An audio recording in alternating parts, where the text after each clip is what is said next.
Without the option to sit Jurassic World Evolution 2's designers down and grill them about why they made such baffling choices with the scientist system or the game as a whole, all I can do is speculate. Well, actually there is something more that I can do.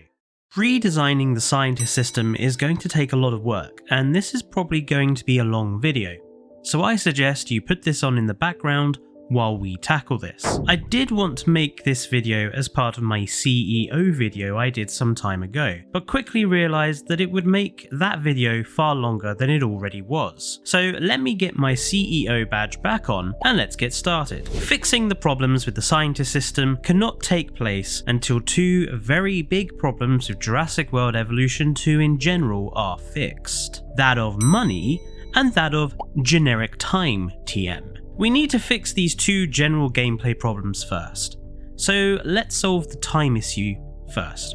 Time will no longer be invisible to the player. Time will now be measured in-game with all maps starting at a clear date, January, week 1, year 1.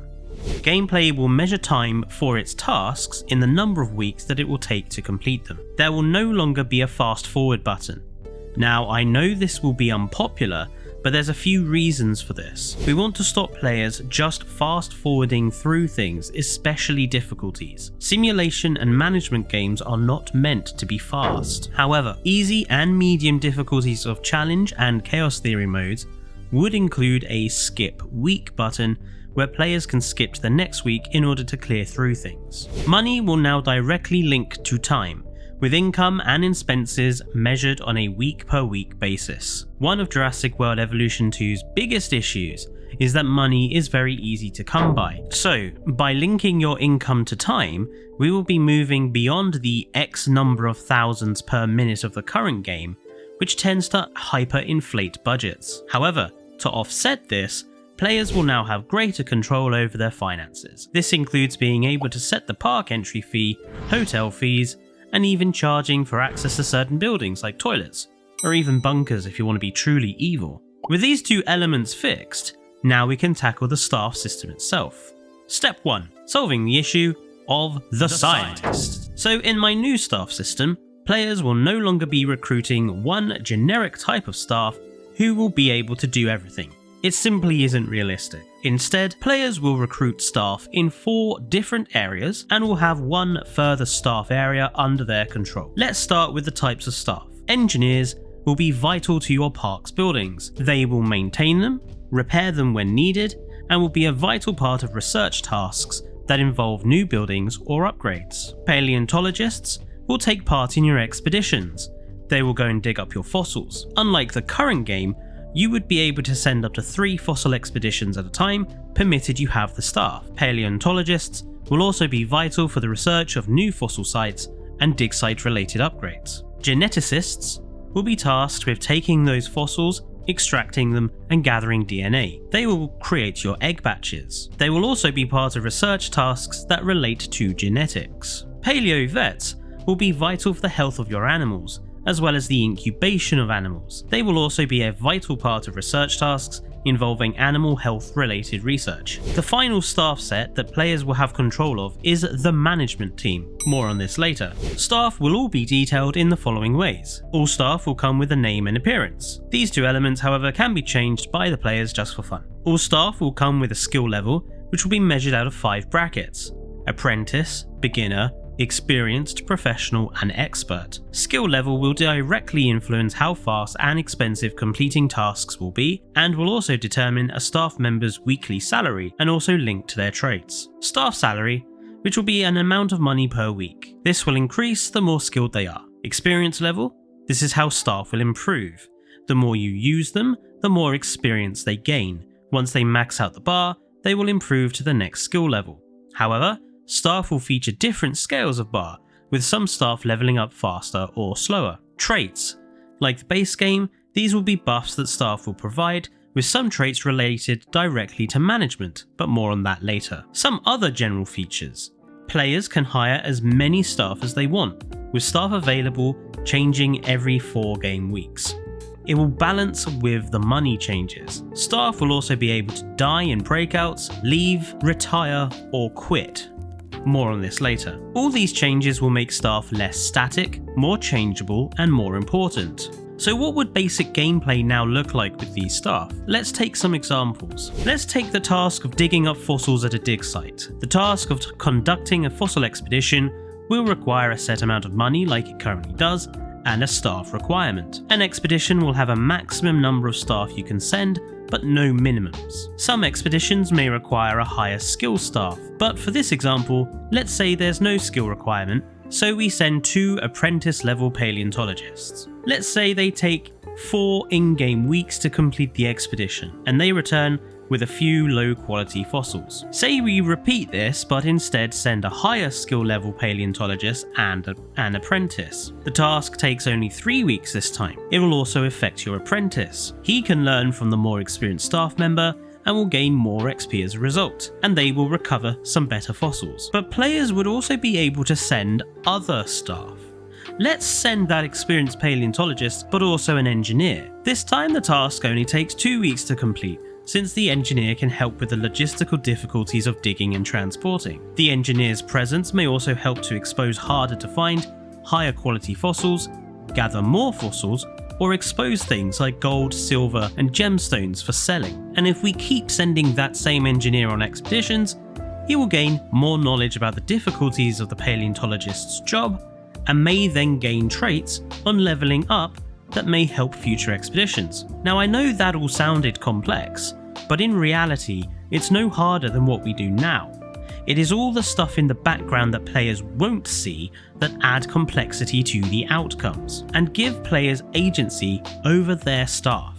It also helps to make staff no longer static, but changeable parts of the park. Let's take another example. You want to create a new batch of animals. You task a single beginner member of staff with the task. This will affect how long the task takes and how expensive, but will also influence how many eggs you have to choose from and how genetically stable they are, manifesting in their behavioral traits, but also their lifespan and how sickly they are. However, you could at the same time add a paleo vet to the process who may be able to help with the opening stages of egg fertilization, meaning more eggs to choose from. Let's take a final task. Let's conduct some research to unlock a new type of animal fencing. You will send your engineers on this task. Again, the time it takes and cost will vary on those staff. However, you might also apply a paleontologist to the task to advise on the dangers of certain species, making the task go faster, cheaper, or even resulting in special research buffs.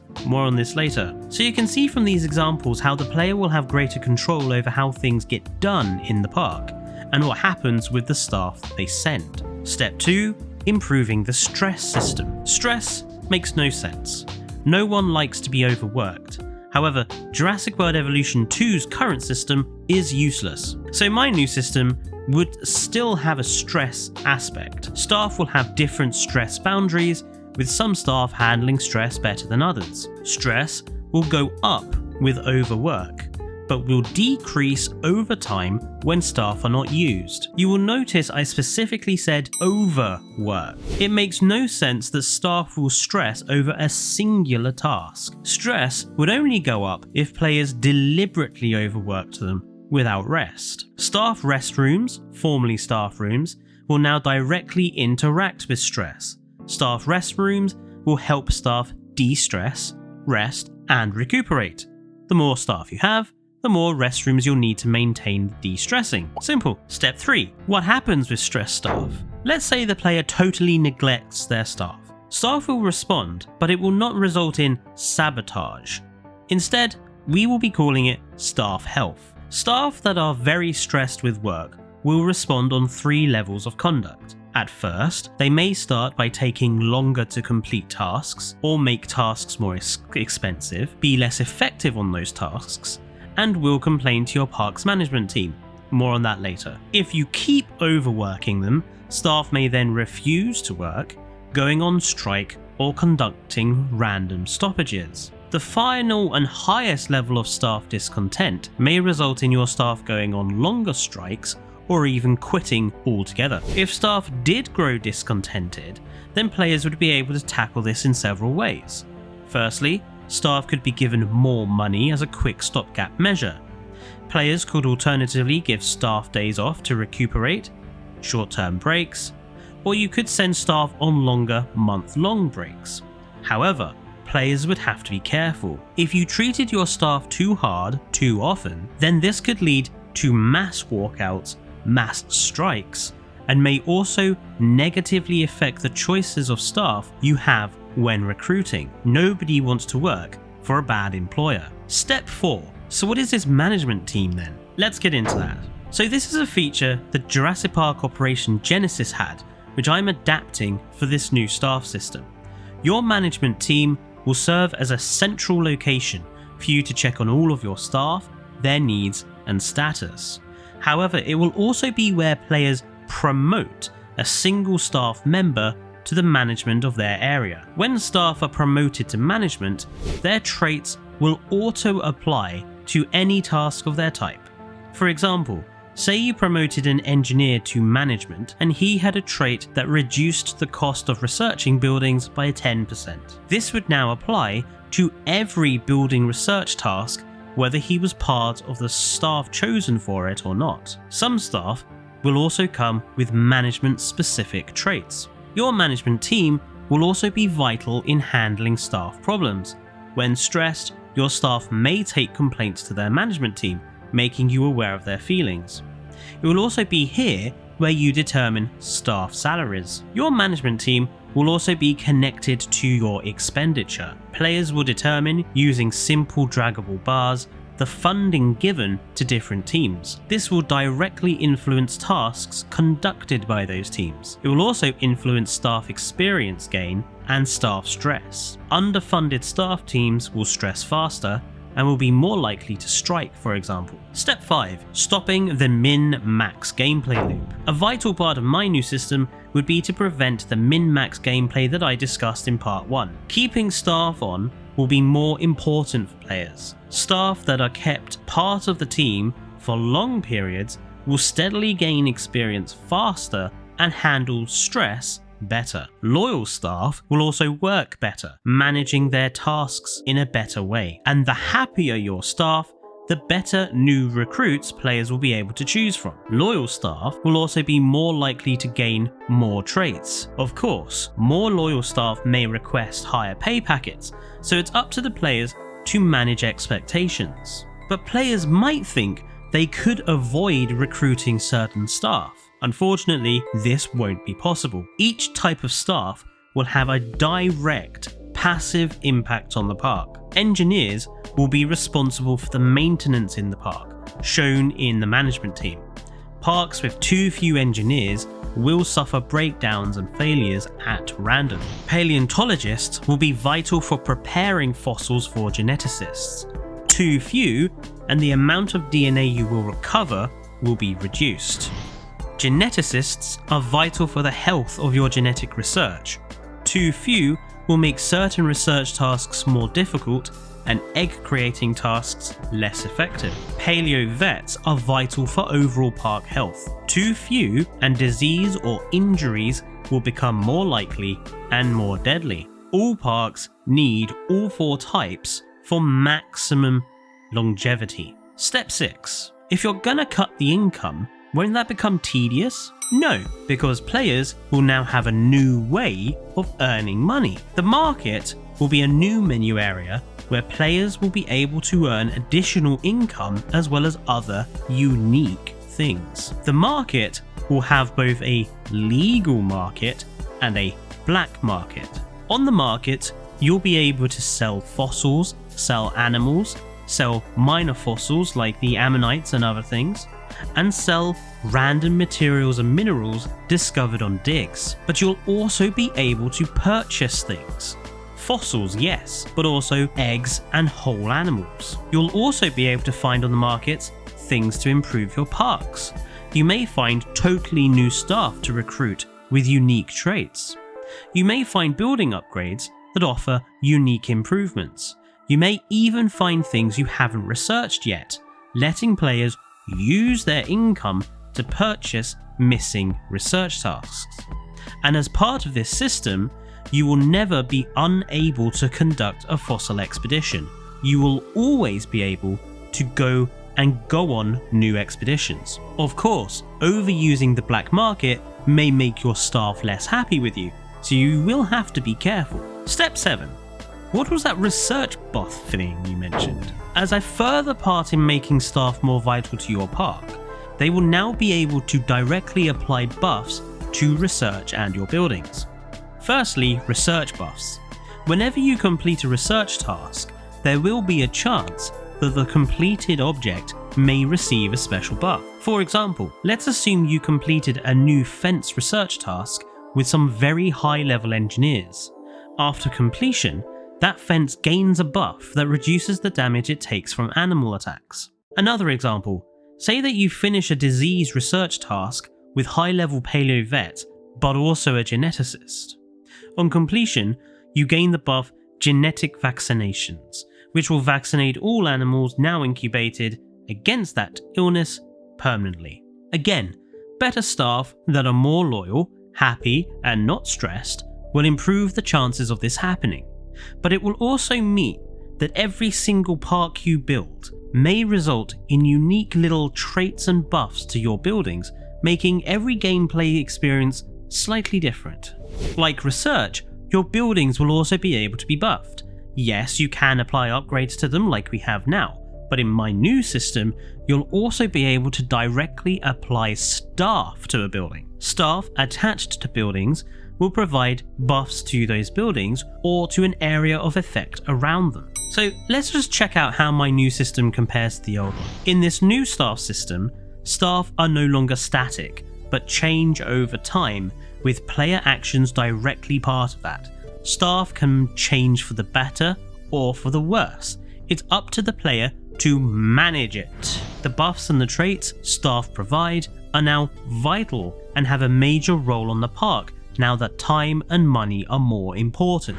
Players now have additional controls over their parks, further adding to the management. Staff influence parks in various ways, while giving players advantages for good management. Staff are no longer stupid when stressed. Stress is easier to manage, but can have longer lasting, more serious effects. And of course, this only affects the staff system if you use it. You could still turn it off in Sandbox, like we can now. So all good, right? Well, again, I need to talk about an elephant in the room. This new staff system would be hated by a large proportion of the player base who play either for a casual experience or just in Sandbox. The fact is, I've designed this staff system based on the ideas of complex, slower paced management titles. It's a system that is designed to slow gameplay down, to force players to take their time and actually carefully manage the park. A system designed to add difficulty into the game. But unfortunately, that is a smaller niche of people than those the current game is aimed at. The current game is simple and easy to get into, which means it appeals to a wide range of age groups and skill levels. This is good for sales and for Universal. My system would add complexity to the game, probably driving off lower skilled players or players who prefer more relaxing, less management heavy experiences.